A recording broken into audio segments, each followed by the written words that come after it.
முடியாது.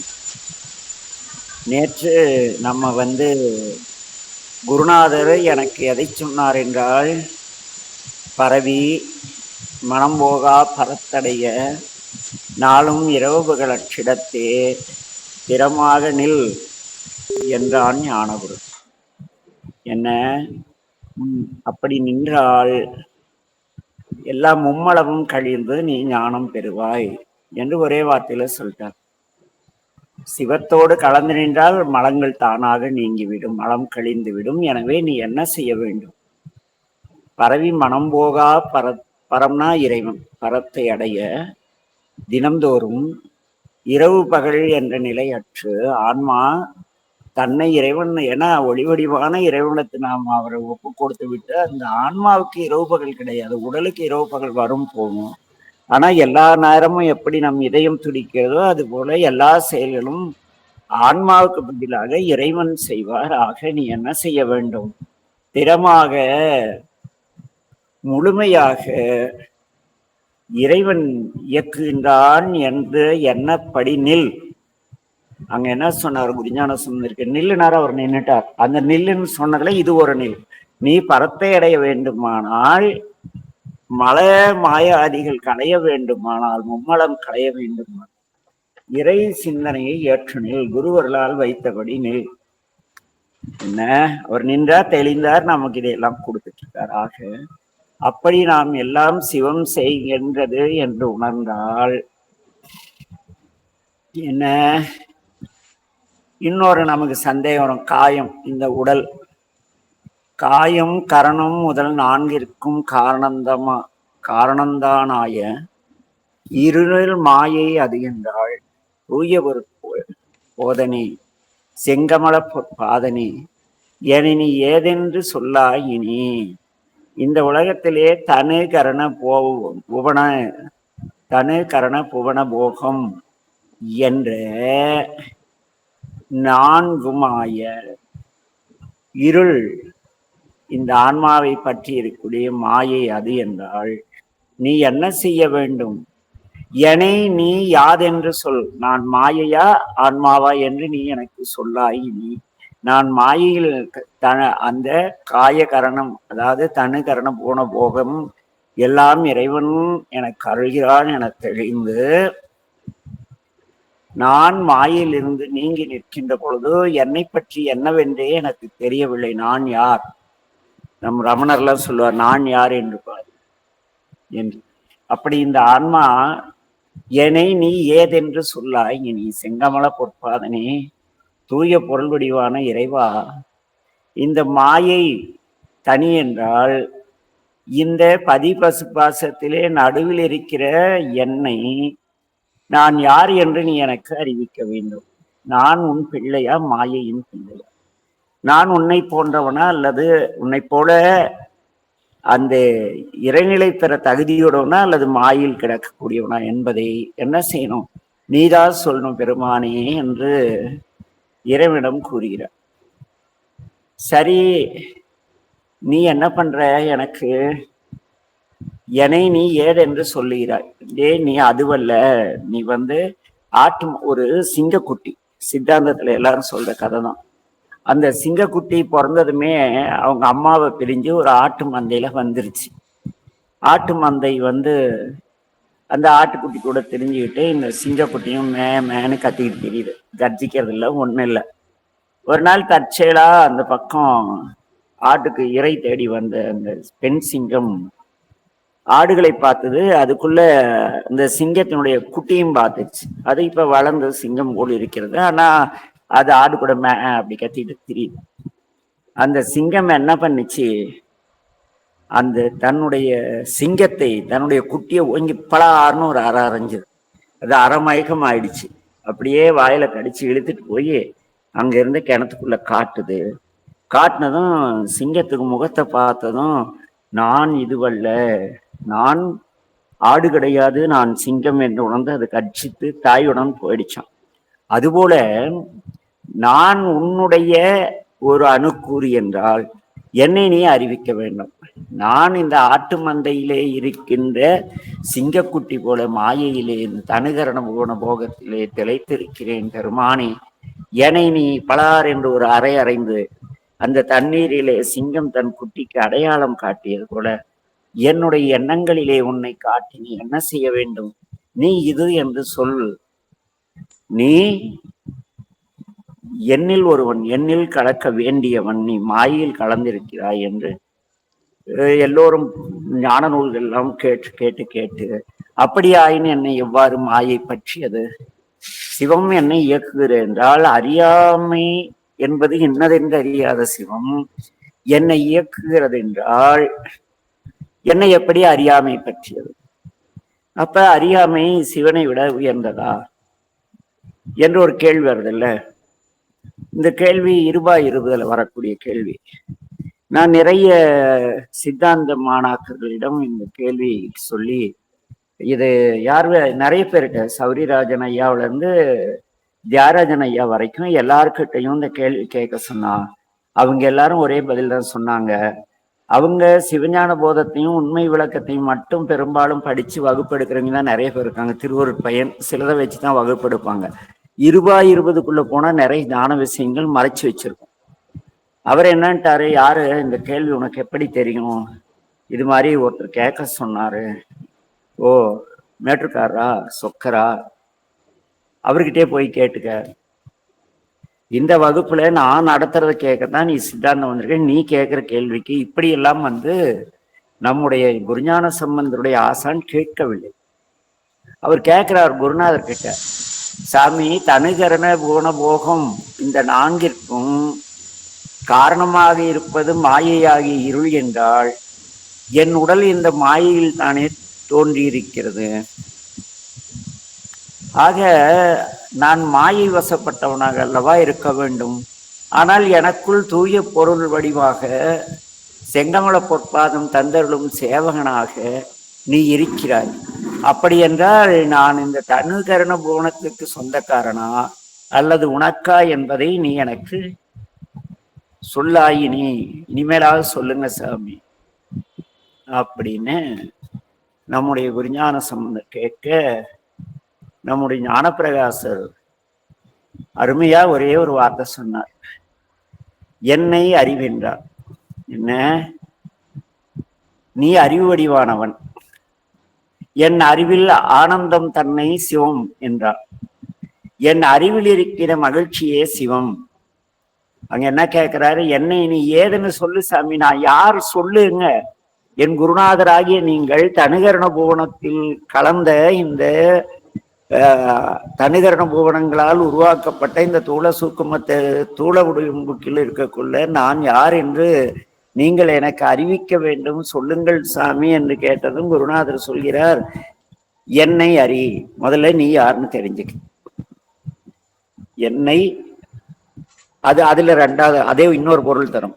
என்னை அறிவென்றான், நீ அறிவுடையவன், அறிவு வடிவானவன். அப்படியா? அப்படின்னா நான் அறிவடிவானால் நீங்கள் என் அறிவில் ஆனந்தம் தன்னை சிவம். என்னுடைய அறிவு எதுனா ஆன்மா. என் அறிவில் இருக்கின்ற மகிழ்ச்சி இருக்கிறது அல்லவா, அது சிவம் என்றால் சந்ததமும் எல்லா நேரத்திலையும் நீ அறிவடிவானவன் என்பதை உணர்ந்து கொள். அந்த அறிவினால் ஏற்படக்கூடிய ஆனந்தம் இருக்கிறது அல்லவா, அந்த ஆனந்தமே சதாசர்வ காலமும் சிவமாக இருக்கிறது.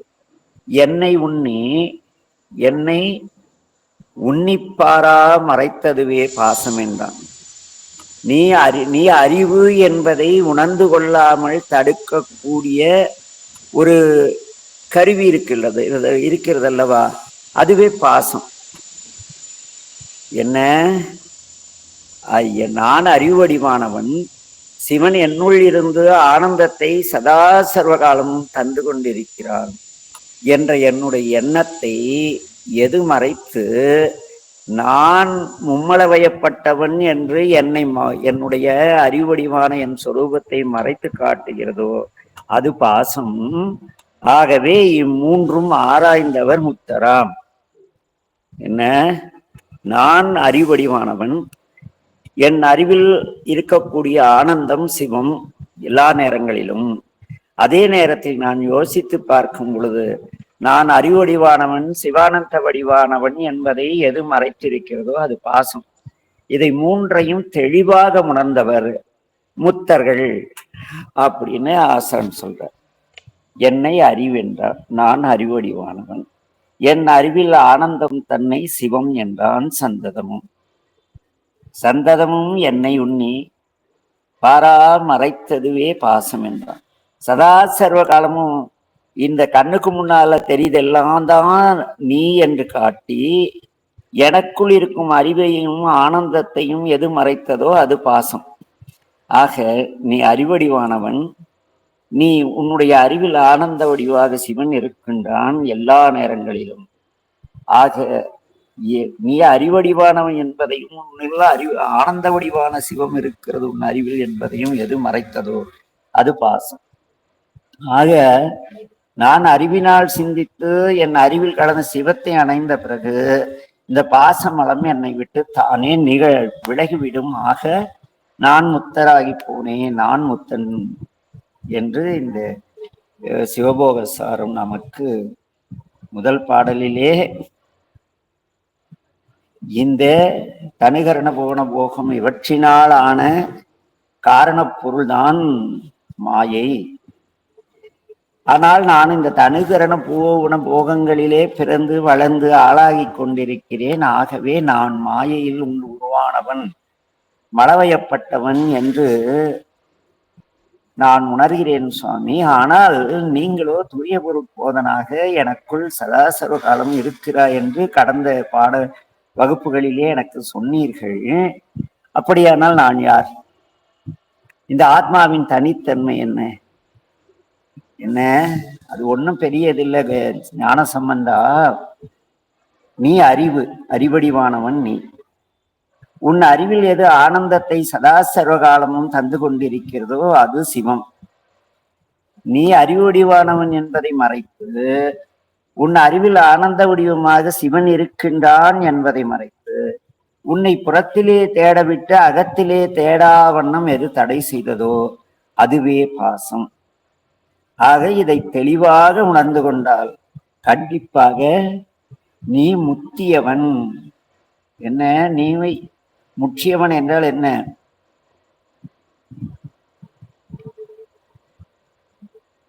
நீ அறிவாலும் ஆனந்தத்தினாலும் சகல நிலையும் முதிர்ந்தவன் என்று ஆசான் கூறுகிறார். ஆக இவ்வளவு எளிமையானது, அவ்வளவுதான். பக்குவப்பட்டவங்க அப்படிங்கிறதுங்க இல்லையா? எதுக்கண்ணே கடைசியில நீ கேட்ட கேள்விக்கு பக்குவம் அடைந்தவர்கள், பக்குவம் அடைந்தவர்கள் நான் அறிவுடையவான். அதுதான் எனக்கு ஆனந்த வடிவான சிவம் இருக்கிறான். அவரை உணராமல் என்னை தடுத்து வைத்திருந்தது இந்த தனுகரண போனம் நான் என்ற மாயை. இதை தெளிவாக தெரிந்து தனு கரண போன போகம் நான் அல்ல. இதில் இருந்தாலும் கூட இதில் இருக்கக்கூடிய அறிவாகி அறிவித்தால் அறியும் தன்மையுடைய அறிவாக நான் இருக்கிறேன். என்னுடைய அறிவிலே ஆனந்த வடிவாக சிவம் இருக்கிறார். இன்பமே என்னாலும் துன்பமில்லை. ஆக இந்நிலையிலே நாம் நம்மை உணர்ந்து நாம் எப்படி அந்த ஆட்டு மந்தையிலே இருந்த சிங்கம் ஒரே அறையில தன்னுடைய குழந்தைக்கு அது சிங்கம் என்பதை நினைவுபடுத்தியதோ அதுபோல இங்க நம்முடைய ஞானசம்பந்த பெருமான் என்ன சொல்கிறார்? நீ அறிவடிவானவன். உன்னுடைய அறிவில் எது தெளிவாக ஆனந்தத்தை தருகிறதோ அதுவே சிவம். நீ இதனால் எது நீ என்று நம்பிக்கொண்டிருந்தாயோ அந்த தனு கரண போன போகத்தில் இருக்கிற எல்லாம் மாயை.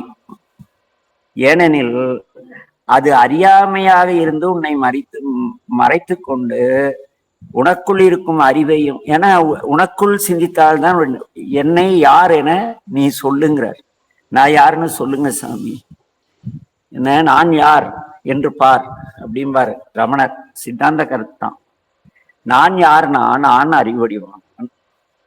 ஆசன் சொல்லிட்டார் நீ அறிவடிவானவன். அப்படின்னா சிவன் யாரு?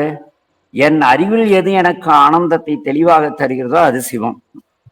அப்படின்னா பாசம்னா என்ன? இந்த பாசம் என்பது அறிவும் ஆனந்தமும் எனக்குள் இருக்கிறது என்பதை உணர விடாமல் புறத்திலேயே ஆனந்தத்தையும் ஆண்டவனையும் தேடி அலையக்கூடிய ஒரு மயக்கத்தை கொடுத்தது பாசம்.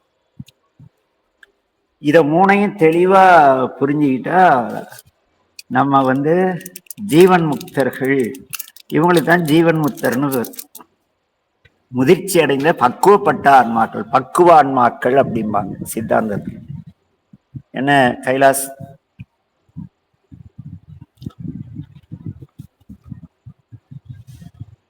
இங்க ஆளை காணும், சுப்பிரமணிய ஐயாவையும் காணும்.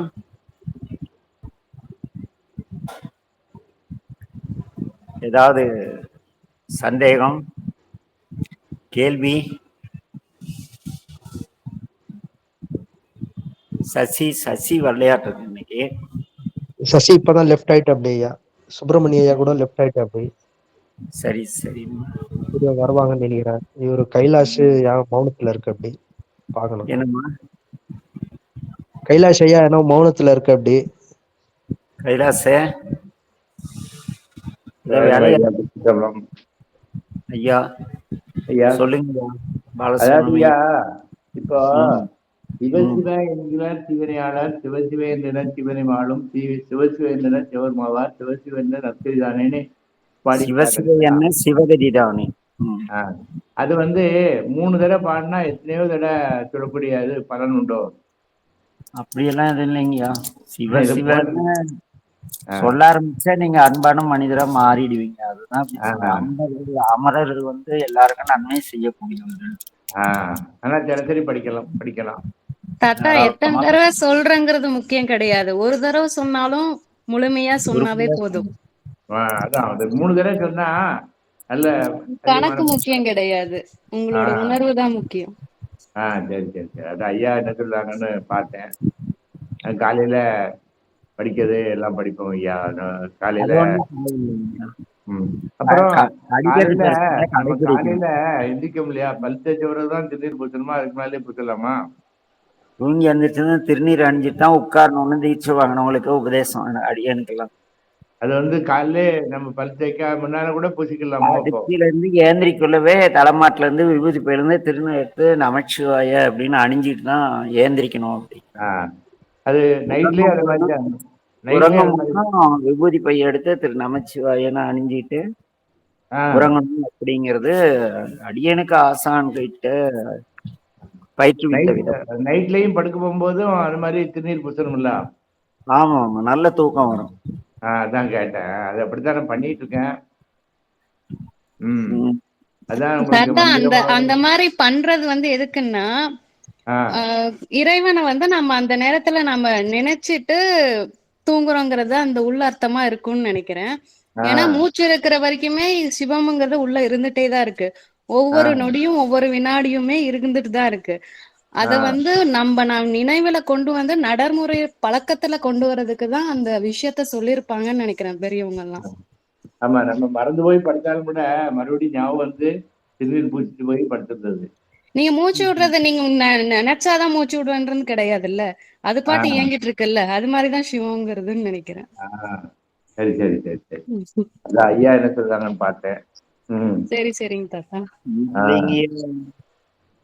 இந்த உடல் உறங்கும் பொழுது எழுந்திருக்குமானது கேரண்டி கிடையாது. தூங்குறப்ப நிம்மதியா தூங்குமானும் தெரியாது. மனச்சலனம் மட்டும் உறங்குவதற்கு திருநீர் பெரிய மருந்து. எந்த ஒரு சூழ்நிலையும் நிறைய திருநீர் அணிஞ்சிட்டு படுத்தீங்கன்னா அவ்வளவு அருமையா தூக்கம் வரும். நல்ல தூக்கம் மாத்திரம் திருநீர். தூக்கம் மாத்திரை எல்லாம் போடுறாங்கல்ல, அதெல்லாம் போட வேண்டாம்.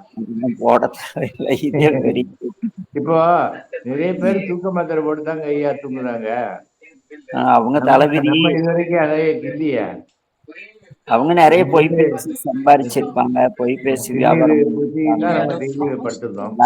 லஞ்சம் வாங்கி சம்பாதிச்சிருப்பாங்க. பணம்னு இறை சிந்தனை இல்லாத உலக தேடல்லே காலத்தை செலவிட்டு அயர்ந்து போய் வரும் பொழுது அவங்களுக்கு தூக்கம் வராது. ஐயோ இவ்வளவு லஞ்சம் வாங்கணுமே, நாளைக்கு மாட்டிக்கிட்டோம்னா என்ன பண்றதுன்னு பயம் இருக்கலாம். நம்ம இப்படி இல்லீகலா சம்பாதிக்கிறோம், நம்ம பிள்ளைங்க வருங்காலத்துக்கு என்ன ஆகுமோன்னு இருக்கலாம். பெரும்பாலும் இல்லீகலா சம்பாரிச்சு நிறைய வீட்டு குழந்தைகளுக்கு நல்ல வாழ்க்கை கிடையாது. அந்த கவலையில தூக்கம் வராது. பிரஷர் இருந்து ஊருப்பட்ட நோவு வந்துடும். ஆஹ் அவங்க விதி, நமக்கு என்ன போது விடுங்க. அவரவர் வினைகுழி அவரவர் வந்தனர். நம்ம அதுதான். தெளிவா இருந்து அறவழி பொருளீட்டி இன்பமா வாழ்ந்து நிம்மதியா தூங்கி நிம்மதியா எழுந்து 10 அதுதான். பேர் பார்த்தா ஒரு அன்பு காட்டும் வண்ணம் வாழ்ந்துட்டா போதும். ஆஹ் அதுதானே உங்களுக்கு பூசுவதும் வெந்நீர் அப்படிங்கிற பாடல் இல்லையா? ஆமா ஆமா. நான் படிக்கிறேன்.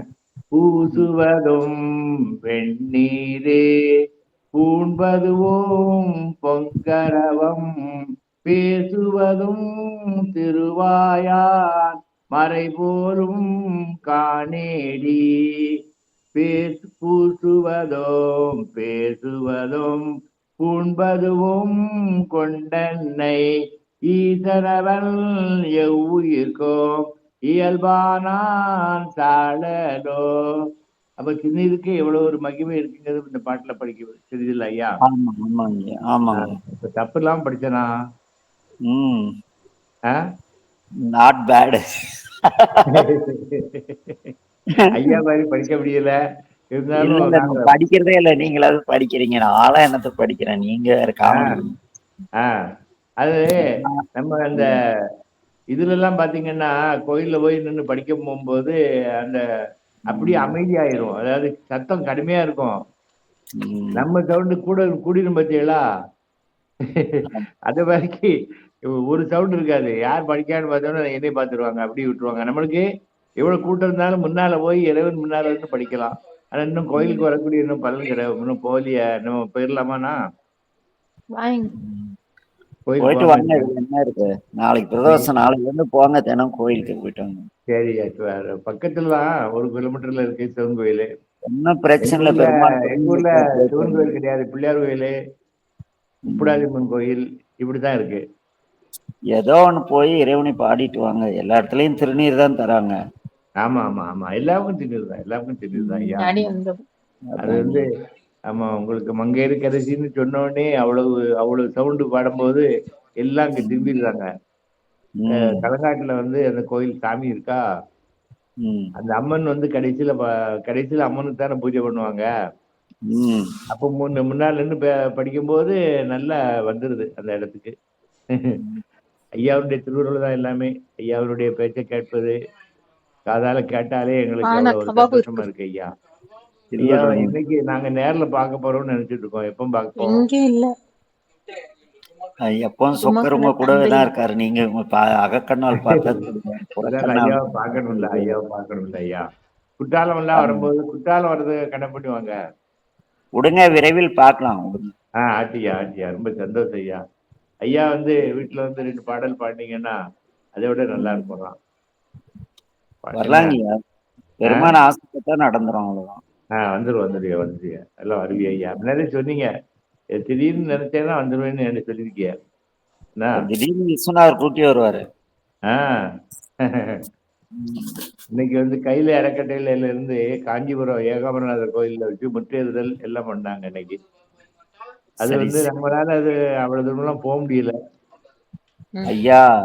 திருவருள் நம்ம அங்கிங்க போக முடியாதுன்னா கையிலேயே செல்போன் மூலம் காட்சி தராரு. ஆமா ஆமா ஆமா, அது இருக்கு. அவங்க என்னென்ன பண்ணாங்க, அவ்வளவும் போட்டோ போட்டு அனுப்பிட்டாங்க. இங்க நம்ம இல்லங்கள் எழுந்தருளி. ஆமா ஆமா, செல் மூலம் அவங்களுக்குலாம் அந்த நடத்துறதுக்கு பணம் கிடையாது, எல்லாத்தையும்